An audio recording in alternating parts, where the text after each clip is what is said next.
I have been swimming and fishing in the North River for pretty much as long as I can remember. Back when I was little, our parents said, you don't want to swim in the river for too long because you might get sick. We didn't understand things about coliform and all that stuff. We just knew that you couldn't swim in it for that long and you didn't eat the fish.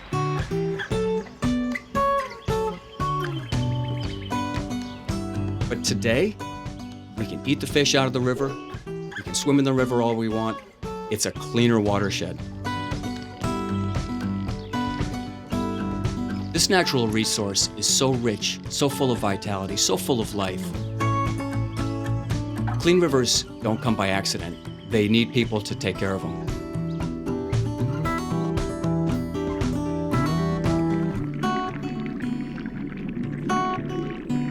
When the volunteers go out to count herring, they're spending 10 minutes standing by the side of the river or the fish ladder. It's those quiet moments that helps instill that enthusiasm for the vibrant life of the rivers.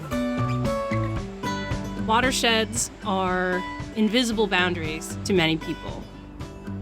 All of the waters of our coast are connected from Cohasset down to Plymouth. These resources that we depend on also depend on us to stay healthy and stay clean.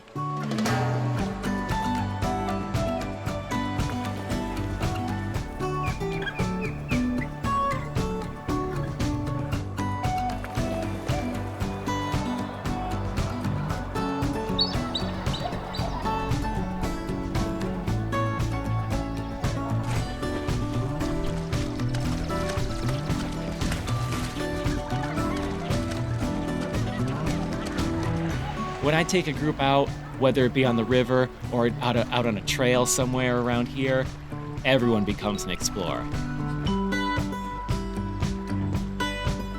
The rivers, the marshes, the water, it's what engages them. They'll understand how it's all connected, and it's through that understanding that these kids will want to help protect it.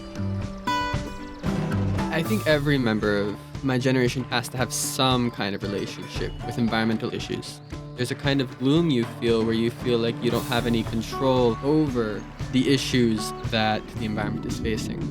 Going out into the rivers and the streams helped make these topics real and personal. And then meeting members of the community that care about these issues. What is initially gloom turns to inspiration. Definitely remember when I was younger, there was always concern about the water quality. I don't remember people shellfishing down by the mouth of the river because I don't think it was safe.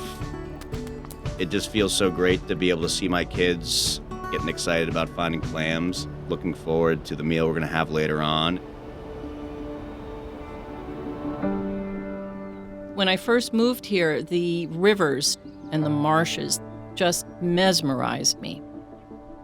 You can see every color in the rainbow in the marsh grasses. There are times when it's purple. There are times when it's blue. So it's constantly changing. And the more you look, the more you see the changes, and it draws you in.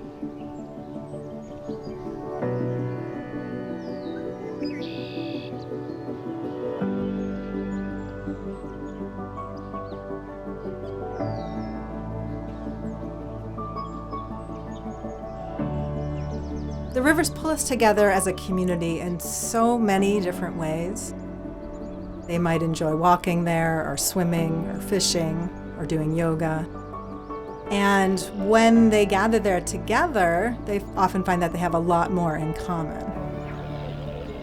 In the last 50 years, we as a community have realized that we need to protect the rivers and their watershed.